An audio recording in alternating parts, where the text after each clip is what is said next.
नवी मुंबई वाहतूक पोलिसांनी 15 दिवस राबवलेल्या विशेष मोहिमेत हजारो कारवाया करण्यात आल्या।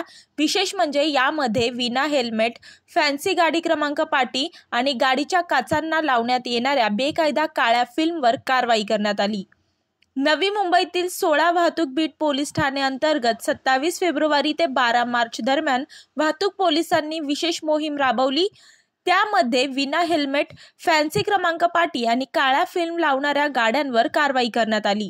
अतिमहत्त्वाच्या व्यक्तीच्या गाडीच्या काचांना सुरक्षा कारणास्तव काळी फिल्म लावण्यात येते, त्यामुळे गाडीत कोण आणि कुठे बसले आहे हे बाहेरून दिसत नाही।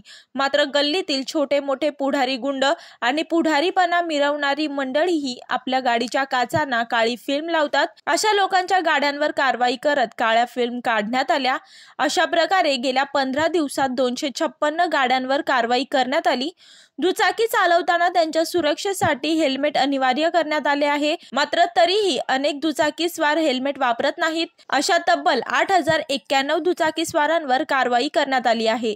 आपल्या नेत्यांचे आडनाव किंवा त्यांचे टोपण नावाशी साम्य असणारे क्रमांक घेत ते गाडीच्या क्रमांक पाटीवर लावण्याची क्रेज आहे। यासह अन्य नियमबाह्य असणाऱ्या क्रमांक पाट्या ज्या गाड्यांवर लावण्यात आल्या आहेत, अशा 481 गाडी चालकांवर कारवाई करण्यात आली आहे।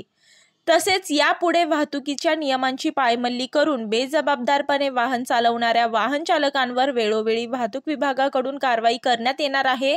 त्यामुळे वाहन चालकांनी वाहतुकीच्या नियमांचे पालन करावे आणि वाहतूक सुरक्षित आणि सुरळीत ठेवण्यात नवी मुंबई वाहतूक विभागास सहकार्य करावे, असे आवाहन वाहतूक विभागाचे पोलीस उपायुक्त तिरुपती काकडे यांनी केले आहे।